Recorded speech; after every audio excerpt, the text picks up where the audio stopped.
Assalamualaikum warahmatullahi wabarakatuh. Kembali lagi bersama saya Yunita. Di video kali ini kita akan membahas materi tentang Internet Gateway. Dan ini adalah materi yang akan kita bahas. Kita awali pembelajaran materi ini dengan pengenalan Internet Gateway terlebih dahulu. Berikut contoh topologi yang akan kita gunakan ke depannya. Jadi terdapat 5 PC klien, kemudian satu perangkat switch yang memiliki vendor Cisco, kemudian ada satu perangkat mikrotik router yang terhubung ke internet. Jadi kumpulan PC klien ini akan bisa akses internet, dan inilah yang dinamakan konsep Internet Gateway, yaitu menjadikan router kita mendapatkan internet yang kemudian di-sharing kepada klien. Jadi bisa kita langsung implementasikan saja pada environment Pinet Lab kita. Di sini jika perangkatnya mati, tidak apa-apa, kita biarkan saja mati. Dan di sini saya akan menambahkan perangkat switch. Untuk caranya kita bisa klik kanan, kemudian node. Nah, di sini saya akan menambahkan vendor Cisco. Kalian bebas bisa memilih dari vendor apapun itu. Dan untuk deskripsinya saya kasih nama switch Cisco, ikonnya kita ganti ke perangkat switch. Kemudian untuk ethernya saya tambahkan 2. Kenapa? Kalau misalkan hanya 1, maka itu hanya terdapat 4 port. Nah, kalau kita tambahkan 2, berarti kita akan punya 8 port. Setelah itu kita bisa save. Kemudian kita tambahkan 5 PC client. Nah, jumlah VPC yang akan kita gunakan ada 5. Jika sudah, bisa kita klik save. Terus kita hubungkan pakai Ethernet. Kita hubungkan dari switch ke router, dan kemudian kita hubungkan dari switch ke klien yang tersedia. Untuk saat ini kita sudah berhasil mempersiapkan topologi sesuai dengan contoh-contoh topologi yang ada. Materi selanjutnya yaitu tahapan konfigurasi NAT. Jadi kita akan mencoba mengetahui tahapan apa saja sih yang dibutuhkan dalam konfigurasi Internet Gateway di mikrotik kita. Tahapan yang bisa kita lakukan, yang pertama ada yang namanya konfigurasi WAN, yaitu cakupannya dari router ke ISP kita. Kemudian langkah kedua adalah konfigurasi LAN, cakupannya dari router mikrotik kita ke klien yang ada. Kemudian yang ketiga adalah tahapan dengan istilah NAT. Fungsinya mentranslate IP address private menjadi public, karena syarat bisa terhubung ke internet yaitu menggunakan IP public. Jadi kesimpulannya adalah untuk akses ataupun konfigurasi internet ada 3 konfigurasi. Yang pertama ada WAN yang akan kita konfigurasikan ke DHCP client. Kenapa? Karena yang bertindak sebagai DHCP server itu adalah ISP. Dan untuk konfigurasi LAN, nantinya kita akan konfigurasi IP address. Kemudian juga akan konfigurasi yang namanya DHCP server. Dan untuk konfigurasi NAT, nantinya kita akan melakukan pemilihan chain, out interface, dan pemilihan action pada konfigurasi NAT. Untuk kesempatan kali ini kita terkait konfigurasi WAN. WAN di sini adalah Wide Area Network, yaitu koneksi antara router mikrotik dengan ISP penyedia internet. Untuk konfigurasi WAN terdapat 2 metode yang bisa kita gunakan. Ada yang menggunakan DHCP client, ada yang menggunakan static atau manual. Jadi apa sih perbedaan dari keduanya? Ketika kita menggunakan konfigurasi WAN dengan cara DHCP client, apabila si ISP-nya tidak menyediakan DHCP servernya. Jadi dia akan mendapatkan IP address secara otomatis. Apabila ISP tidak menyediakan DHCP servernya, maka IP itu harus dikonfigurasikan dengan cara manual. Konfigurasi WAN dengan cara DHCP client, baik itu konsep ataupun praktek. Nah, parameter yang akan kita dapatkan dari konfigurasi DHCP client itu ada 3. Yang pertama ada IP address, DNS, dan default gateway. Kita coba masuk menggunakan MAC address. Kita cek di sini untuk menu IP DHCP client terdapat di menu IP, kemudian DHCP client. Nah, bagaimana konfigurasi DHCP client melalui Winbox? Kita tinggal klik tombol plus, lalu kita ingin konfigurasinya di ether berapa yang mengarah ke ISP, yaitu ether 1, dan jangan lupa DNS-nya kita checklist, NTP-nya juga kita checklist. Setelah itu kita apply, dan nantinya dia akan mendapatkan parameter gateway dan DHCP servernya. Dan inilah tutorial bagaimana melakukan konfigurasi WAN dengan cara DHCP client. Jadi saya simpulkan kembali, ketika kita konfigurasikan dengan cara DHCP client, maka parameter yang akan kita dapatkan adalah IP address-nya itu sendiri. Kemudian kita akan mendapatkan DNS, yang artinya kita bisa ping 88, dan juga kita mendapatkan default gateway, yang artinya kita bisa ping google.com. Nah, pada kesempatan kali ini kita akan membahas materi konfigurasi WAN dengan cara manual. Jadi, ketika kita mengkonfigurasi dengan cara manual, syaratnya apabila ISP tidak menyediakan DHCP server. Jadi, dia menggunakan IP address manual untuk koneksi antara mikrotik dengan penyedia ISP. Kita langsung saja melakukan dengan cara CLI terlebih dahulu. Jadi praktek ini dilakukan apabila kita menemui ISP tidak menyediakan DHCP server. Nah, parameter yang akan kita dapatkan dari konfigurasi manual juga sama, yaitu IP address, gateway, dan DNS. Jadi kita akan konfigurasi ketiga hal tersebut secara manual. Di sini untuk pemberian IP address terlebih dahulu kita implementasikan menggunakan terminal. Untuk yang menambahkan IP address itu perintahnya IP address @address sama dengan IP address-nya mau berapa, dan juga prefix-nya yaitu /24. Kemudian kita taruh enternya di interface berapa. Kemudian jika sudah, kita enter. Nah, langkah selanjutnya yaitu konfigurasi default gateway. Kita bisa tambahkan IP root at gateway sama dengan IP gateway-nya si ISP. Jika sudah, kita enter. Kemudian kita lakukan IP root print. Nah, 000-nya sudah ada. Selanjutnya kita bisa coba ping 88, dan di sini dia sudah berhasil. Nah, kita konfigurasikan DNS-nya. Tapi sebelum itu, kita bisa lihat di sini ada informasi AS. A itu artinya aktif dan S itu artinya statik. Kalau misalkan tidak ada label A, mungkin ada kesalahan dalam konfigurasi kalian. Perintahannya IP DNS set servers, terus IP address-nya Google yaitu 8888. Kemudian kita enter. Terus kita lakukan lagi IP DNS print, dan kita sudah mendapatkan. Terus kita coba ping google.com apakah sudah bisa, dan di sini kita sudah berhasil ping google.com-nya. Jadi inilah tata cara konfigurasi WAN dengan cara statik ataupun manual menggunakan terminal. Sekarang kita akan coba implementasikan menggunakan Winbox. Cara konfigurasi secara Winbox, yang pertama IP address kita ke menu IP, kemudian addresses, terus kita konfigurasi IP dengan cara klik plus, lalu kita definisikan seperti di CLI sebelumnya. Lalu kita fokuskan yang mengarah ke ether 1, kemudian kita apply. Selanjutnya kita bisa konfigurasikan default gateway-nya di menu IP, kemudian routers, lalu kita bisa add, lalu di sini kita biarkan 000, kemudian gateway-nya kita isikan dengan IP gateway CISP. Jika sudah, kita apply. Nah, dia sudah mendapatkan informasi AS. Selanjutnya DNS. Untuk DNS kita bisa ke menu IP, kemudian DNS. Nah, di sini secara default sudah terisi 8888, dan yang lainnya kita biarkan default. Jika sudah, kita apply, dan kita berhasil melakukan konfigurasi WAN dengan cara manual. Lalu kita bisa cek di new terminal, kita bisa coba ping google.com, dan kita sudah berhasil melakukan ping Google. Kita beranjak ke tahapan kedua, yaitu konfigurasi LAN. LAN itu memiliki kepanjangan dari Local Area Network. Jadi kita mendefinisikan koneksi antara mikrotik dengan klien. Untuk konfigurasi LAN, nantinya kita akan melakukan konfigurasi IP address pada interface yang mengarah ke klien, yaitu Ether 2. Kemudian kita juga akan melakukan yang namanya konfigurasi DHCP server. Jadi tujuannya supaya PC yang terhubung ke router mikrotik bisa mendapatkan IP secara otomatis.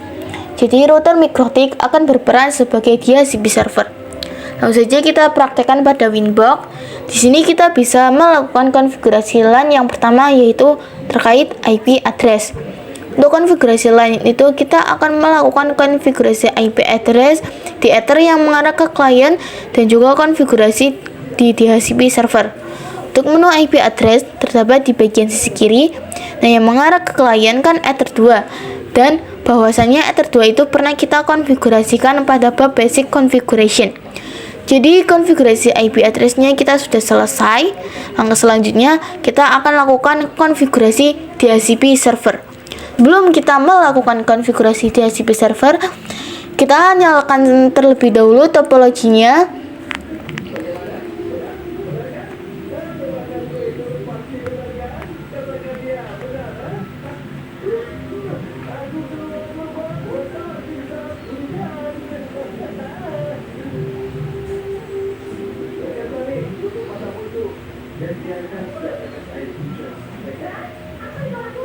Jika sudah, kita bisa kembali ke Winbox, lalu kita bisa pergi ke menu IP, kemudian DHCP server, dan kita ke bagian DHCP setup. Di sini untuk interface-nya yang mengarah ke klien yaitu Enter 2, kemudian kita next. Nah, di sini kita cek kembali apakah sudah benar IP network yang mengarah ke Ether 2. Misalkan sudah benar, kita bisa next. Dan untuk IP address gateway yang di Ether 2 itu benar ini atau bukan. Jika sudah, kita bisa next. Dan ini adalah range yang akan didapatkan dari kliennya. Kita bisa next saja. Kemudian untuk DNS servernya adalah 8888. Ini sudah sesuai dengan yang kita konfigurasikan pada konfigurasi one sebelumnya. Jadi kita bisa next. Kemudian ada license time. Ini durasi peminjaman IP ke komputer. Dan kita biarkan default saja. Kita next. Dan kita sudah berhasil. Selanjutnya kita bisa lakukan pengujian di kliennya apakah IP address-nya sudah didapatkan secara otomatis atau belum. Kita masuk ke terminal terlebih dahulu untuk yang VPC 1. Kita ketikkan show IP. Nah, di sini masih kosong. Untuk bisa mendapatkan IP secara DHCP client, kita bisa ketikkan IP DHCP, kemudian enter. Nanti akan ada notice DORA. DORA itu proses yang dilakukan oleh DHCP. Istilahnya dia akan melakukan request dan nantinya akan di-reply. Nah, ini kita sudah berhasil mendapatkan IP-nya. Jika sudah, kita bisa lanjut ke VPC 2. Kita nyalakan VPC 2-nya. Jika sudah, kita show IP. Dan ini masih kosong dan kita bisa langsung saja meminta IP DHCP kliennya dengan perintah IP DHCP. Dan kita tunggu notice DORA-nya. Jika sudah, ini adalah IP yang kita dapatkan di VPC 2. Kita lanjut ke VPC 3-nya.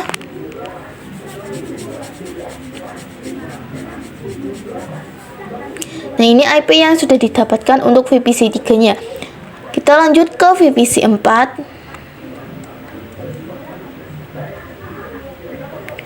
Nah, ini IP yang sudah didapatkan untuk yang VPC 4. Dan kita lanjut ke VPC terakhir, yaitu VPC 5.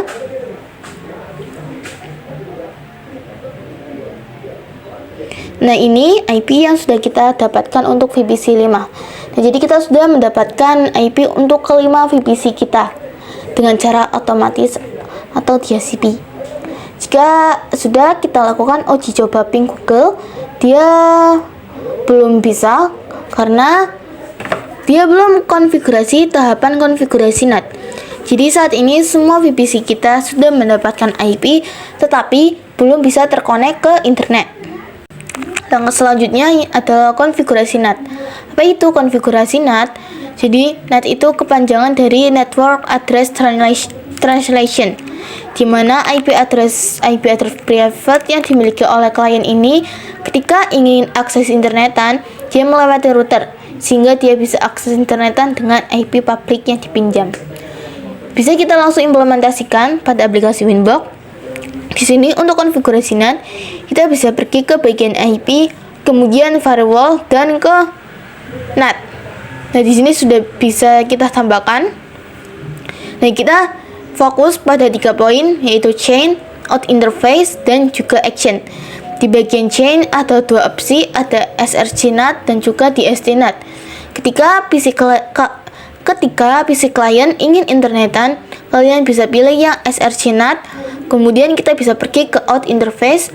Nah, dia yang mengarah ke ISP itu kan Ether 1. Untuk bagian action, kita pilih yang masquerade. Mesh Garrot itu apa? Ini bisa dibilang untuk menggabungkan IP private lalu diubah menjadi satu IP public. Jika sudah kita apply, jika sudah kita coba lakukan pengujian di bagian PC-PC kliennya. Apakah sudah internetan atau belum? Kita bisa ping 8888 terlebih dahulu. Di sini kita sudah bisa. Kemudian kita akan coba ping google.com. Dan di sini juga sudah bisa.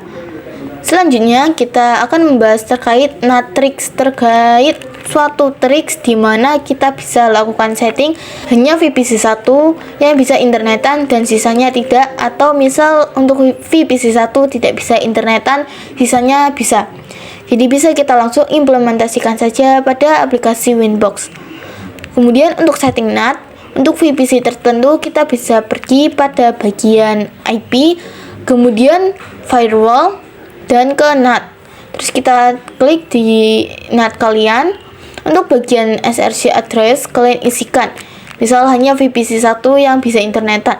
Nah, di sini kita bisa cek IP address-nya VPC 1 dapat berapa.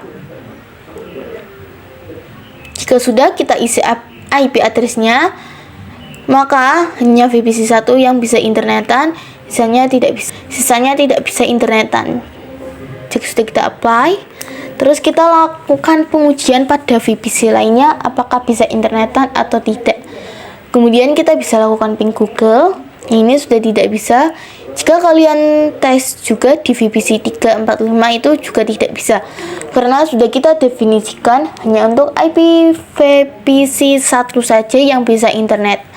Jadi kalau misal kita cek di VPC 1, kita ping google.com, dia akan bisa.